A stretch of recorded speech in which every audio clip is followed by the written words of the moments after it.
Hello, I'm Amy Willis with Econlib, and I am happy to have my two favorite macroeconomists with me today to talk about macro responses to the COVID-19 outbreak. I'd like them to introduce themselves, if they don't mind. Arnold, would you like to go first? Sure. I'm Arnold Kling, and I've written a number of things over the years for the Library of Economics and Liberty and other publications, and I'm an independent scholar. Thanks. And Scott? I'm Scott Sumner. I'm a research associate at the Mercatus Center, and before that I taught at Bentley University for many years.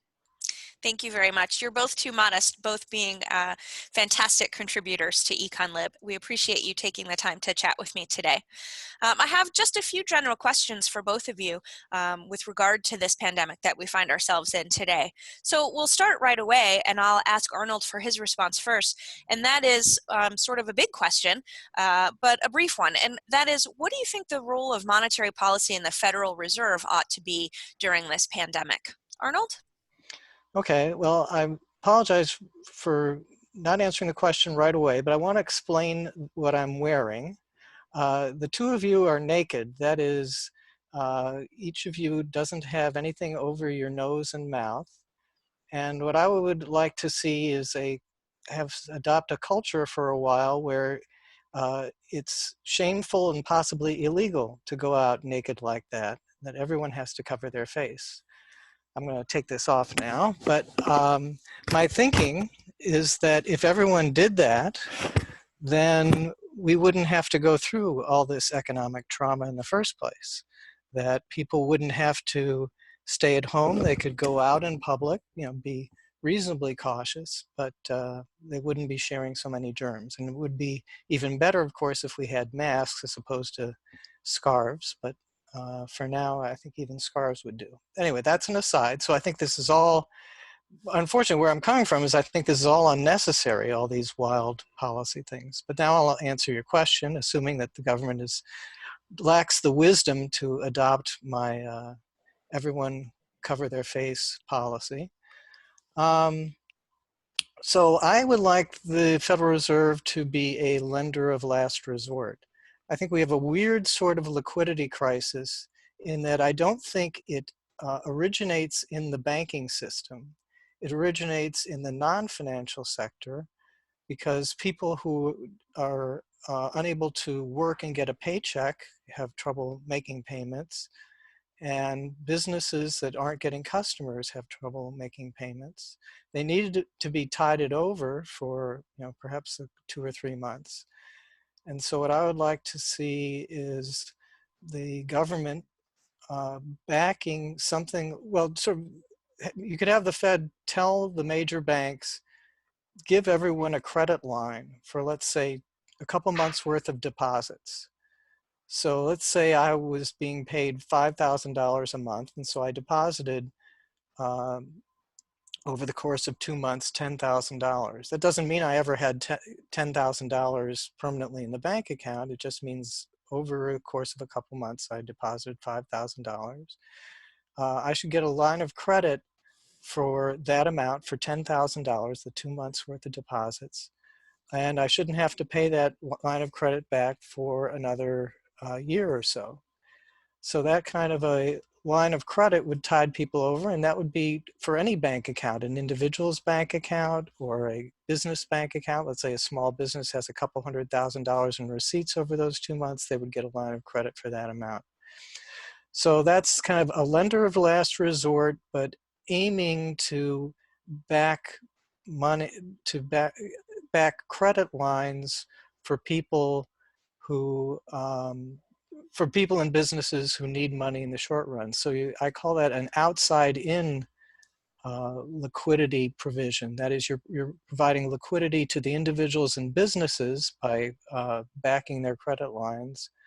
And then that in turn protects the banks, because if everybody's paying their bills on time and paying their rent on time, then the banks are going to be able to collect on their loans, and you won't get a liquidity crisis in the banking sector either. Anyway, that was my thought. Great. I have a couple of questions, I think, in response to that. But Scott, let's hear your perspective on what you think the Fed ought to be focusing on right now first. Well, I would make a couple points. On fiscal policy, I don't see a need for a fiscal stimulus. I think actions taken by Congress should be focusing more on providing income assistance to the unemployed in the near term. There are a lot of holes in the unemployment insurance program, so that's the area I would focus on, basically providing income support. I basically oppose these sort of broad policies like sending a $1,000 check to everyone. Those who are continuing to work this year will be facing a lower cost of living for a variety of reasons. So there's no point in sending everybody money. That won't solve the immediate problem. As far as the Federal Reserve, I think the focus should sort of be on the medium term. I favor nominal GDP targeting, but there's probably not much that can be done in the next few months to prevent a sharp drop in nominal GDP. So what I would focus on is a monetary policy aimed at promoting 4% nominal GDP growth over the medium to long term. In my view, there's going to be pretty severe shutdowns for the next few weeks or even months, but a lot of that economic activity will come back on stream later in the year. That's really the focus of monetary policy. You want to make sure that when we are able to produce more, the demand is there. So there's really sort of two problems. There's the structural problem of social distancing, which is a real shock to the economy, and nothing monetary policy can really do about that.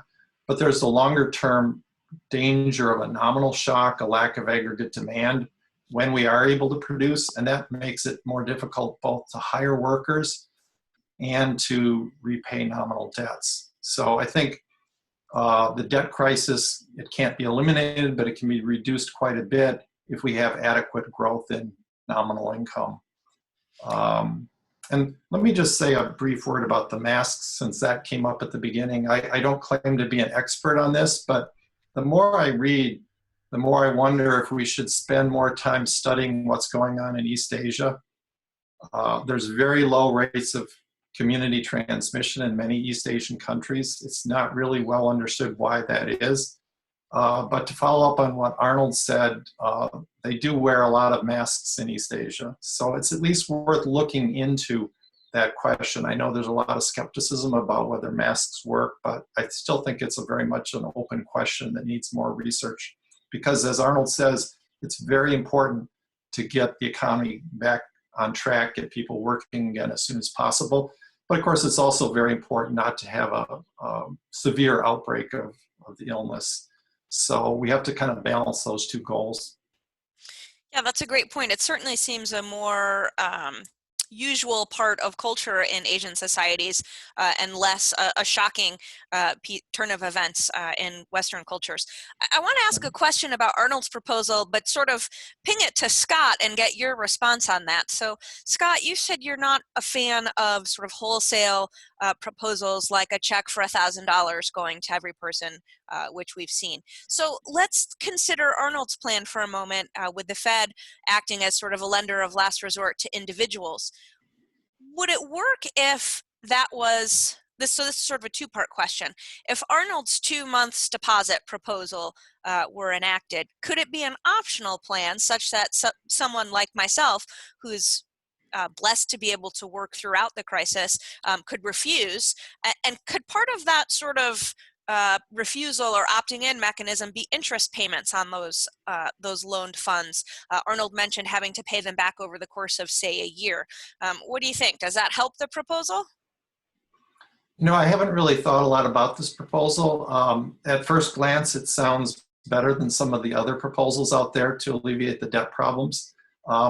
My general view is, as in normal times, the best way to avoid debt crises is just to keep nominal GDP growing at a steady rate. Now, I do understand that this is not normal times, and that even if you have adequate nominal GDP growth, for the foreseeable future, it's going to be very uneven. That is, industries like cruise ships and restaurants and so on, where there's a lot of social interaction, are still going to be hurting relative to industries where that's not the case. So you can have sort of an adequate average amount of national income and still have it unequally balanced.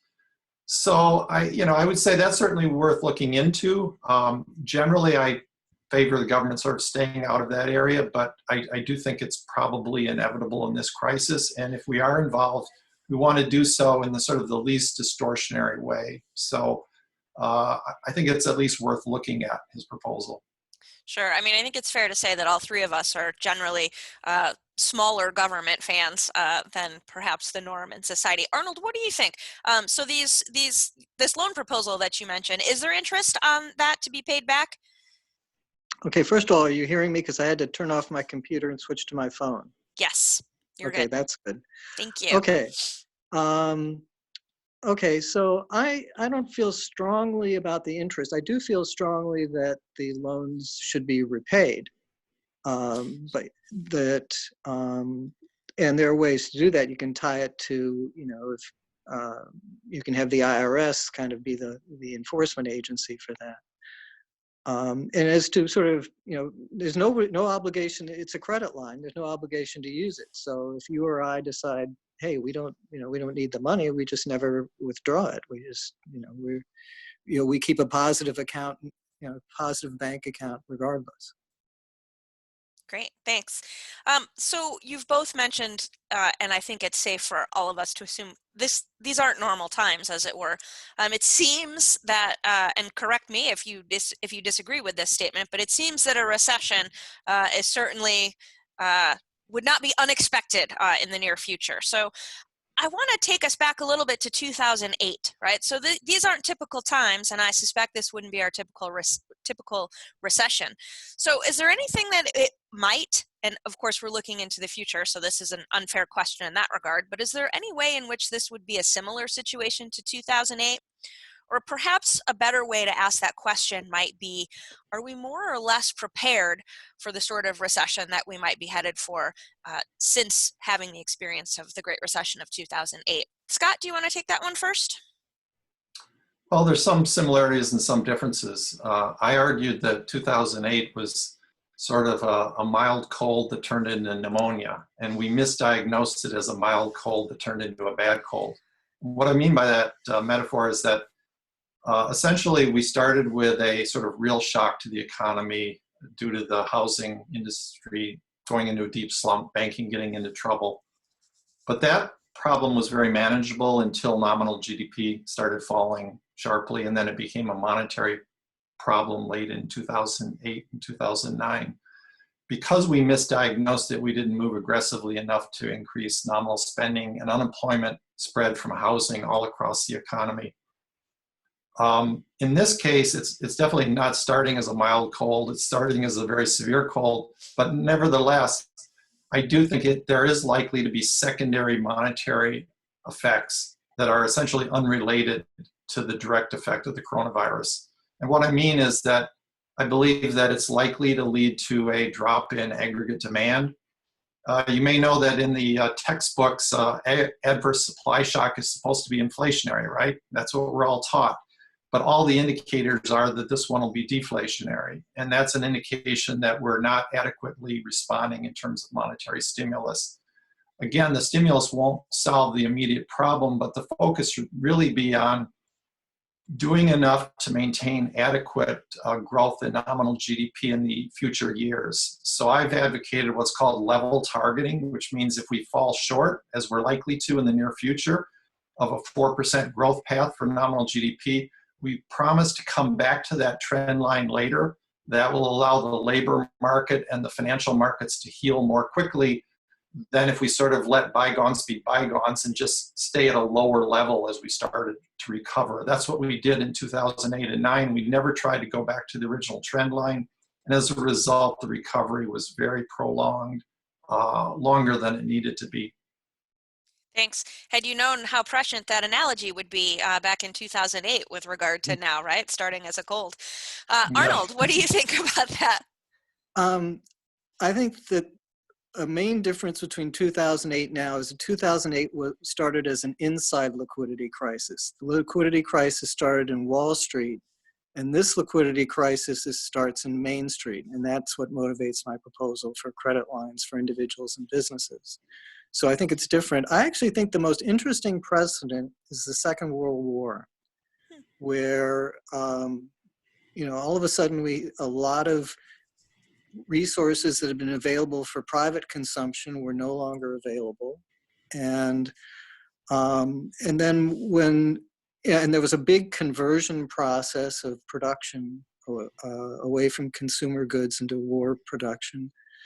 And then at the end of the war, the Keynesian economists were terrified at what was going to happen to the economy. They thought we were going to sink into depression because there was no way that the private sector would restore the aggregate demand that would fall when the government stopped spending on the war. And of course, that did not happen at all. The private sector recovered very nicely.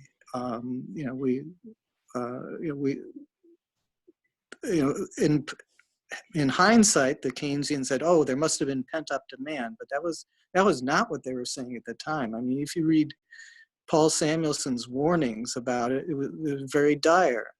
And I'm afraid that right now, the difference is we're listening to the dire warnings of the Keynesians, and as we speak, or by the time you get this posted, we may have enacted a gigantic fiscal stimulus that probably is completely unnecessary.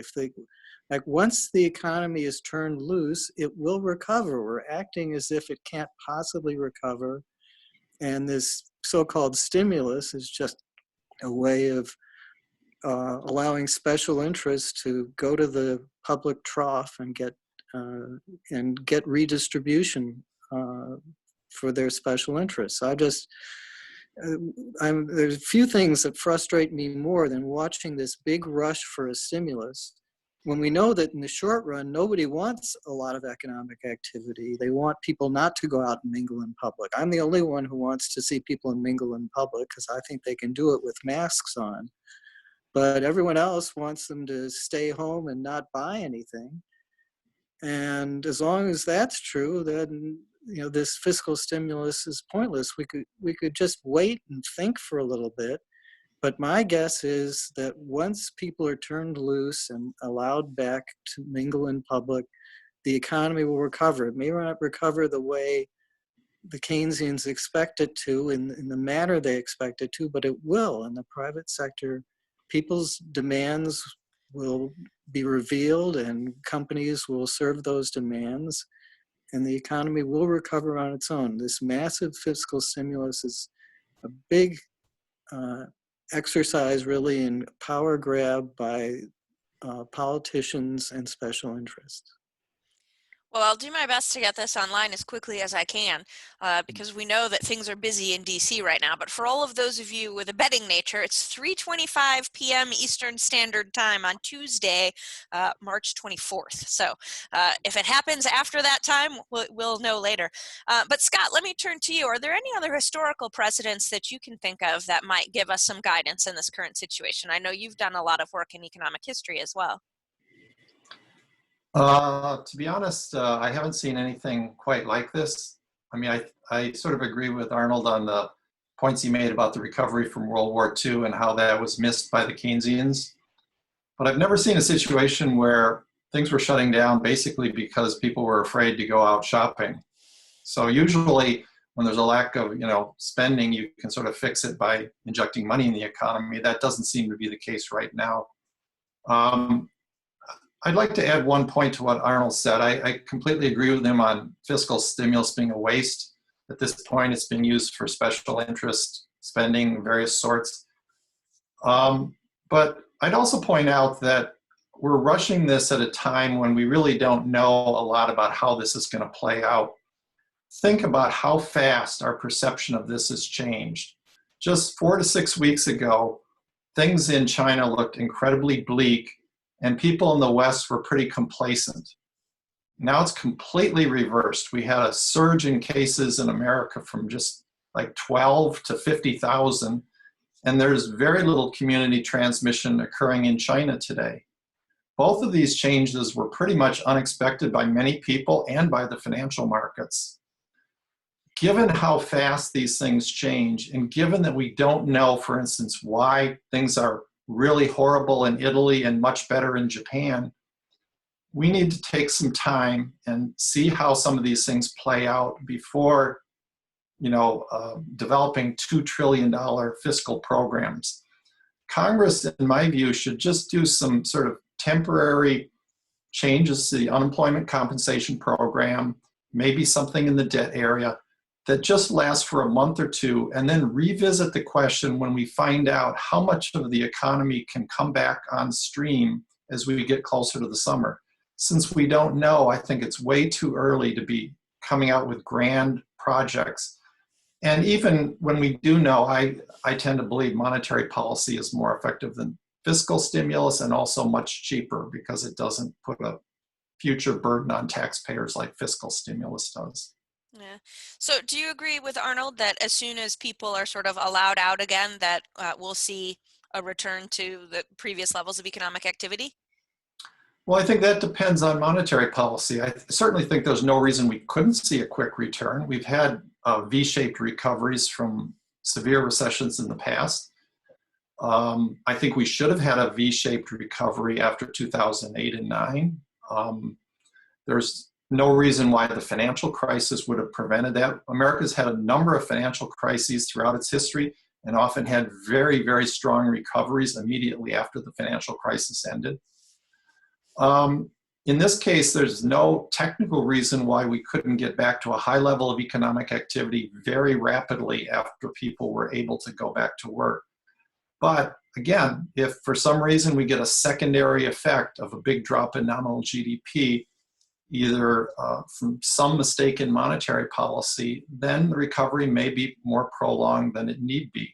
But that's up to us. And I'm fairly optimistic that the Federal Reserve would do some things to promote a fast recovery. I think they learned some lessons from 2008 and 9. Okay. Arnold, how about you? Let's talk specifically about monetary policy. Do you think that we have the right roadmap for monetary policy post-corona? Have we learned from 2008? Well, again, I don't think they're the same crisis, Right. because I think the 2008 was a Wall Street crisis. This is a Main Street crisis. Okay. Let's talk about stimulus and bailouts in particular. Scott, you've mentioned a couple of industries that might be particularly or more severely hurt by this sort of staying at home and shelter in place. Should there be any bailouts with regard to this particular pandemic? And if so, which ones might they be, and why do you think those might be the case? Arnold, do you want to start? Well, yeah, I'm definitely not a fan of bailouts. I think if you went with my credit line proposal, and an airline couldn't survive with a 2 months credit line, then you'd have to decide what is the appropriate policy, sort of morally and economically. Morally, I think you want to make sure that that any industry that could be subject to a rapid shutdown. Now, it's not the airline's fault that they're being shut down, but airlines are prone to something like this. They happened at 9/11. Maybe they should be keeping more cash on hand, and you don't want to just give them an incentive to run with a 2 weeks cash supply or a 1 month cash supply if that's not really the way they should be operating. That's called moral hazard. So I think we should be very limited in choosing to bail out things. Maybe because I'm not a big fan of taking cruises. I have no desire to bail out the cruise industry. Again, that's an industry where periodically, things break, illnesses break out on ships, and disasters happen, and people see that in the media, and they should just decide whether they want to take that chance or not. And if they don't, then the cruise industry should just go ahead and shrink. So it's my general. Very skeptical about bailouts. Maybe you could talk me into some bailouts if you showed me more specifics about a specific industry, but I'm generally biased against it, and I think more individuals and more businesses ought to generally be keeping more cash on hand and be less heavily levered, that is, have less debt finance. Our tax system, unfortunately, rewards people getting into debt, both households and businesses, and it's long past time for us to revisit that. Thanks. Scott, how about you? Bailouts? I have very similar views. I'm worried about moral hazard, more so than most economists, I think, and so I don't favor bailouts. I would add that all the major airlines in the United States have gone through bankruptcy in the last 20 years, and they generally keep flying their airplanes during bankruptcy. If they have to shut down for a while because of lack of demand for flights, you know, the airplanes are fairly durable assets. Cruise ships are fairly durable assets. I think they could get up and running again without too much trouble after the crisis ends. So I don't really see any good reason for bailouts. I don't see what's special about this particular type of problem.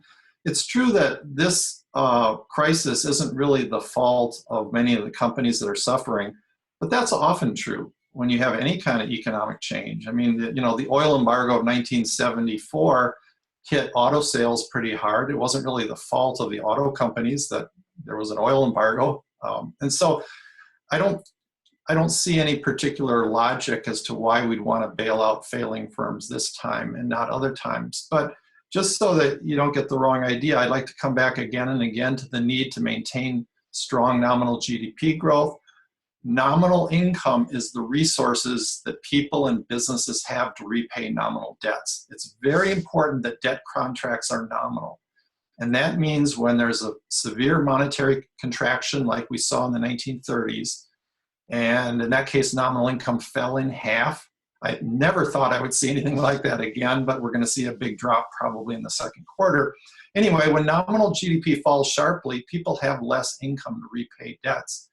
So I'm not oblivious to the fact that there's a major problem here that debtors are facing, and the government has a very important role to play in ensuring an adequate level of nominal income in the economy.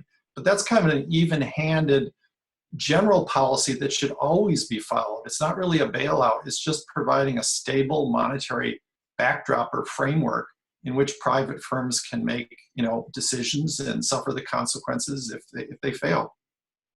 Thanks. Last set of questions. Let's take this sort of from the realm of policy and into the realm of everyday lives, which I'm sure is a concern to a lot of our readers and listeners, as well as the three of us, of course. So the first thing that I want to ask is, so we all seem to be under agreement that once people are sort of allowed back out, as it were, that economic activity will certainly pick up. To what extent, maybe we're not sure yet. But what do you think economic activity post-pandemic looks like? Is it the same?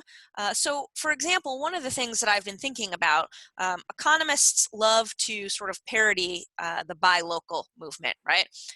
We're students of comparative advantage. We think, you know, we should buy our goods from whoever has a comparative advantage in producing them. But I see a great outpouring, at least locally here, of support for local businesses and people trying to do what they can to support them today. So that's just one example of something I'm thinking of. So what do you think? What does economic activity look like post-corona? Arnold? Well, I think that there's going to be a lot of reaction against globalization, and a lot of firms are going to have second thoughts about being entirely dependent on supply chains that involve other countries. So that, you know, that's going to happen. I think the way we're interacting right now means that people are building up what you might call social distancing capital, or you know, students are learning to learn remotely. Teachers are learning to teach remotely. People are learning to conference remotely. And I don't think that's going to completely go away. I mean, people will gradually get back into in-person activities, but some people will have discovered that they have mastered these sorts of technologies and methods, and so we'll see changes like that. So yeah, there will be there will be differences that result from that. Some traumatic experiences with external supply chains, and some favorable experiences with working remotely. Thanks. Scott, what do you think? I'm not so sure. I often read people saying, after this, our lives will never be the same. But speaking for myself, I plan to go back to exactly the same life I had before when this is over. Um, Obviously, there will be an evolution over time towards more online shopping and online teaching and so on, but that's probably going to happen anyway. Globalization, I don't think will be affected all that much. The sort of economic logic pushing towards globalization is just so powerful that, well, there may be a few areas like, I don't know, production of important drugs, pharmaceuticals, and so on, medical equipment may be brought home. I still think globalization will continue after this crisis is over. Now, I do think that it will end in stages. So there'll be an acute stage that we're going into now. And then there'll be a stage where perhaps manufacturing and construction start to come back on stream, but cruise ships and restaurants stay closed for a while. And so what'll probably happen is businesses will come back in stages. So there'll be sort of a gradual recovery. And then if there is some definitive end to the crisis from a vaccine or drug or something, then I expect things to pretty much go back to as they were before. I think people underestimate how powerful the forces are that push us towards the kind of global economy we have today. I've read many articles predicting, the end of neoliberalism and all this over recent years. But when you really look closely, not all that much changes. The new NAFTA is pretty similar to the old NAFTA and so on. So there'll be some changes, but I think they might be less than people currently expect. Thanks. My last question for you guys today is this. What should individuals do to prepare for life post-corona? Whether from a personal financial perspective, from an economic activity perspective, personal, what do you think? What are you telling folks that they should what they should do to be prepared for this? Scott, do you want to go first? Well, I'm not sure. I mean, looking backward, I felt for a long time that we don't save enough. And because we don't save enough, these various crises hurt us more than is necessary. I'm kind of shocked when I hear about all these firms that will go out of business after 2 weeks if they have to shut down for 2 weeks. I can't imagine running a business that way where I would be broke if I had no business for 2 weeks. But we've developed a system where there's so many guarantees and backstops, to our banks and to other aspects of our economy. Arnold mentioned the way that airlines were paying out a lot of profits and dividends and not really saving money in case there was a crisis where they needed some cash reserves.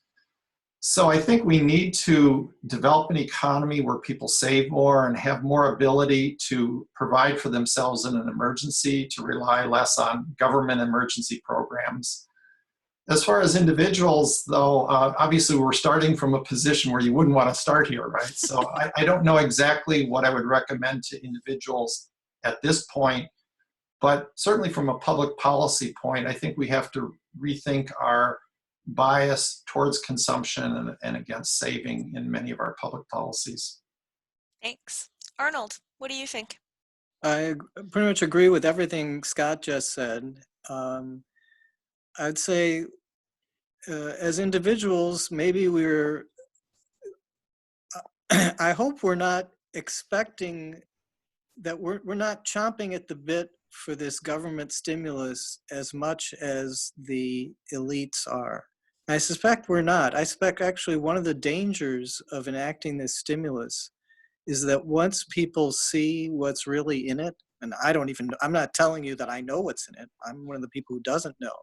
But I'll wager that once people see what's in it, the Tea Party movement and the Occupy Wall Street movement will revive, or something like that will revive. And I don't think it will be good for the social fabric of this country. I think we somehow, as individuals, have to be able to convey to our representatives that we actually don't appreciate them allocating huge amounts of money to redistribute in the time of a crisis.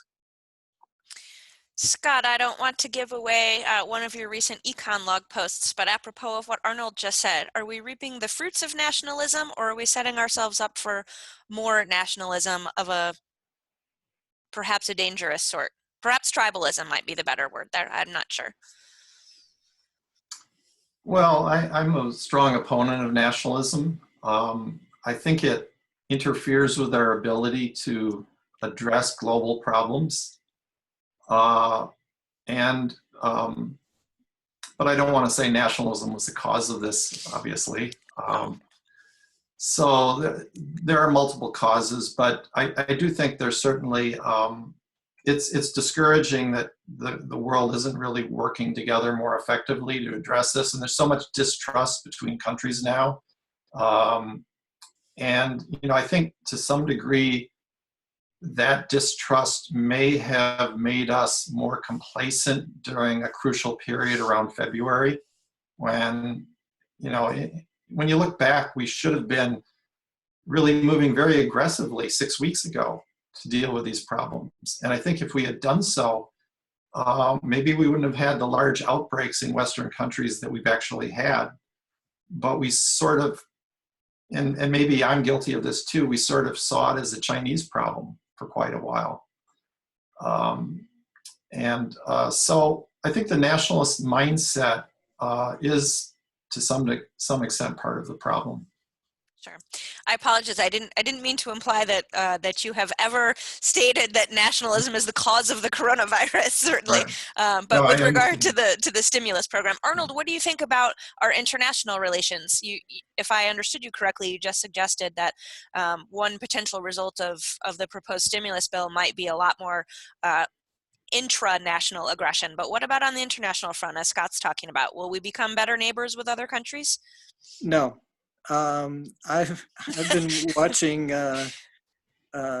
maybe watching too much Peter Zeihan, or I don't know how he pronounces his name, Zeihan. He has a new book out, and his view is that the United States has lost its incentive and desire to maintain the world order, and so he basically analyzes each country in terms of its own resources, political and natural resources.